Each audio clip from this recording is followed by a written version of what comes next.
Indo British advanced pain clinic నొప్పి మాయం surgery దూరం ఫర్ అపాయింట్మెంట్స్ 9155515563.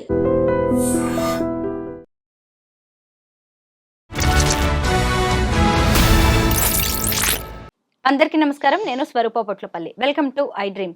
తెలంగాణలోకి అఘోరి రీ ఎంట్రీ ఇచ్చింది. వచ్చి రావడంతోనే గొడవ మొదలు పెట్టేసింది. కరీంనగర్లో తన మీద 4 యువకులు దాడి చేశారని ఆమె చెబుతోంది. అసలు అఘోరాలు నాగసాధువులందరూ ఉత్తరప్రదేశ్లోని ప్రయాగ్రాజ్లో జరుగుతున్న మహాకుంభమేళాలో ఉంటే తెలంగాణలో ఈ అఘోరి ఎందుకు రచ్చ చేస్తోంది? ప్రస్తుతం నాతో పాటు పబ్లిక్ స్పీకర్ రజనీ రమ గారు ఉన్నారు. ఆవిడతో మాట్లాడి ఈ అఘోరికి సంబంధించిన ఇంకా అనేక ఇంట్రెస్టింగ్ విషయాలు తెలుసుకుందాం. నమస్తే రజనీ గారు. నమస్తే. చూసారు కదా, మళ్ళీ వచ్చేసింది. మొన్నేమో కుంభమేళాలో కనిపించింది, అప్పుడు మొనాలిసా హడావిడి నడుస్తుంది. ఆ టైంలో అఘోరి మళ్ళీ అక్కడ దర్శనం ఇచ్చింది. అక్కడి నుంచి తెలంగాణకి వచ్చింది. వచ్చి రావడంతోనే కొంతమంది 4 యువకులు ముఖ్యంగా కారులో తనని వెంబడించి తన మీద దాడికి పాల్పడ్డారని చెబుతోంది. మీరేమంటారు ఈ రీ ఎంట్రీ గురించి అఘోరికి సంబంధించి? ఆమె ఎప్పటికప్పుడు మనం చూస్తూనే ఉన్నాము. పక్కదారి పట్టించడము, డైవర్ట్ చేయడము లాంటివి చేస్తూనే ఉంది ఆవిడ ముందు నుంచి కూడా. అంటే ఆవిడ ఉద్దేశం ఏంటనేది మనకి సరిగ్గా తెలియటం లేదు. అప్పుడు ఏమని చెప్పిందంటే, నేను ఈ లోక కళ్యాణం కోసము, మరి మన గుళ్ళు గోపురాలని రక్షించడం కోసము, ఆడపిల్లలకి అన్యాయం జరగకుండా నేను చూస్తాను అని చెప్పడము, దానికోసం వచ్చానని చెప్పడం జరిగింది కదా. సరే, ఆ నేపథ్యంలో ఆమె వేషధారణ అందరికీ కొంచెం హేళన అయిపోయి ఆవిడని ఏడిపించడము, అడ్డుకోవడము లాంటివి జరిగాయి. అయితే ఆమె ఇప్పుడు ఎందుకు వచ్చింది? కుంభమేళాలో ఉండాలి కదా అని రైట్ క్వశ్చన్. ఇప్పుడు ఆమె నాగసాధువు, అఘోరి అని చెప్తున్నప్పుడు, ఇప్పుడు ఈ ఈ టైం వాళ్ళకి వచ్చేది 12-14 సంవత్సరాలకు ఒకసారి అని అన్నప్పుడు ఆవిడ అక్కడ అందరితో పాటు ఉండాలి. ఇక్కడ ఎందుకుంది? రైట్. ఆవిడ ఇప్పుడు మళ్ళీ డైవర్షన్ అన్నమాట. ఇప్పుడు ఇక్కడ వీళ్ళకి అప్పుడు అమ్మవారి గుడి, రాజరాజేశ్వరి గుడి దగ్గర ఏదో సమ్ గొడవ జరిగింది కదా, సికింద్రాబాద్ లోని ముత్యాలమ్మ గుడి. ముత్యాలమ్మ ఆమె కూలగొట్టారని, నేను వచ్చి అడ్డుకుంటుంటే ఎవరో సపోర్ట్ చేయలేదని ఇలా అక్కడ గొడవ చేసింది. అటు వెళ్ళింది, ఇటు వెళ్ళింది, అన్ని పక్కల తిరిగింది, మళ్ళీ వచ్చింది. ఇన్ని జరిగింది కదా. ఇప్పుడు ఆమె మళ్ళీ డైవర్ట్ చేయడానికే ఇప్పుడు ఇక్కడ వచ్చింది. ఎందుకు అని అంటే, ఒకవేళ పోనీ డైవర్షన్ అనేది నేను కొంచెంసేపు పక్కన పెడతా.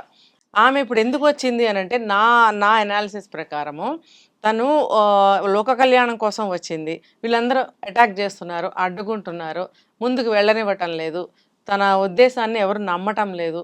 ఇప్పుడు అక్కడ కుంభమేళా జరుగుతున్నప్పుడు అనేకమైనటువంటి లక్షల్లో సాధువులు వచ్చున్నారు, అఘోరీలు వచ్చున్నారు.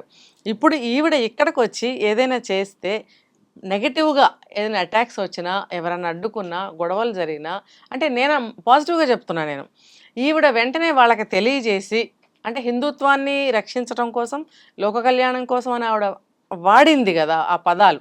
అందు గురించి నేను ఈ ఆలోచన నేను కూడా చేయాల్సి వచ్చింది.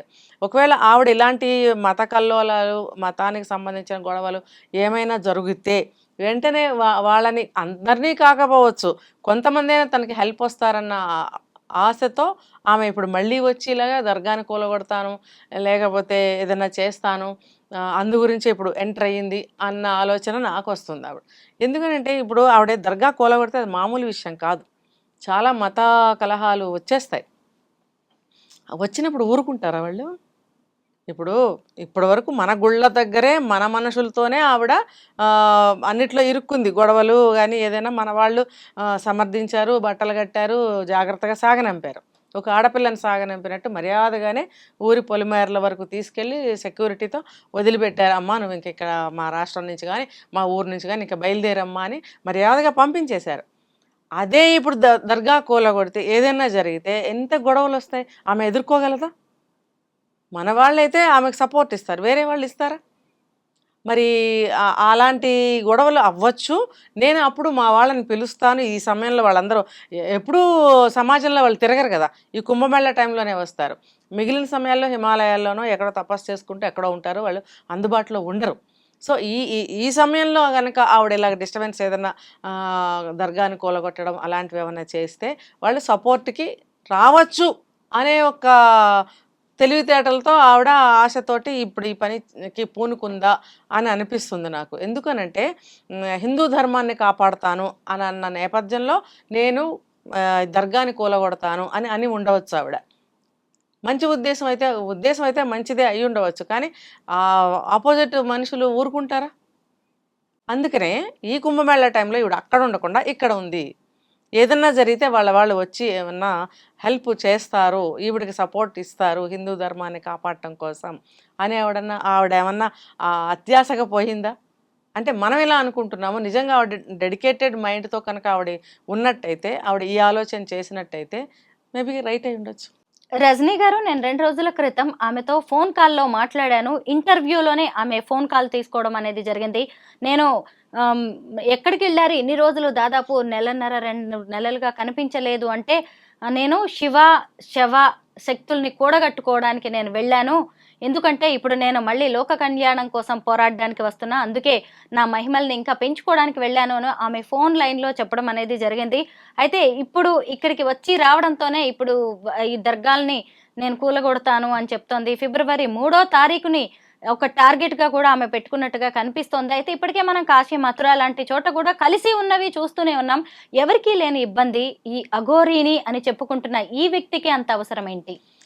ఆవిడ చెప్పకనే చెప్తున్నారు కదా, హిందూ ధర్మాన్ని కాపాడుతాను, ఈ హిందూ దేశంలో వేరే మతం ఉండటానికి వీలు లేదని కదా ఫస్ట్ ఆవిడ చెప్పింది.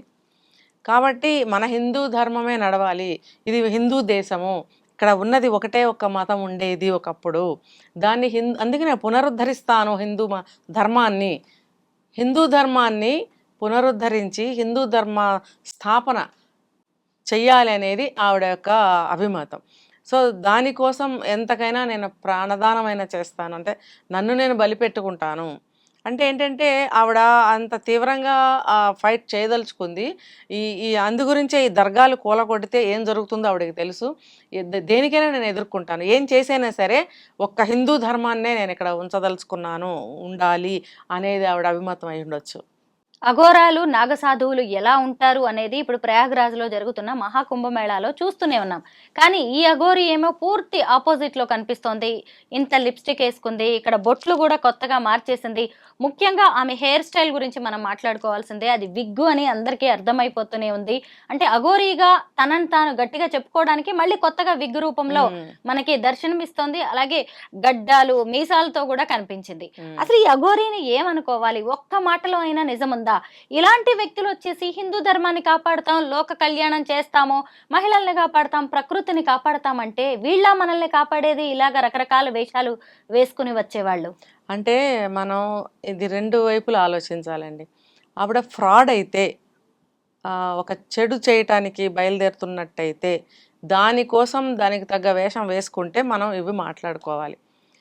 రెండో వైపు నుంచి ఆలోచిస్తే ఈ నాగసాధువులు కానీ, అఘోరీలు ఎవరైనా కానీ సహజమైన జుట్లు వాళ్ళకి అంత ఉండవు, ఎవరికీ ఉండవు.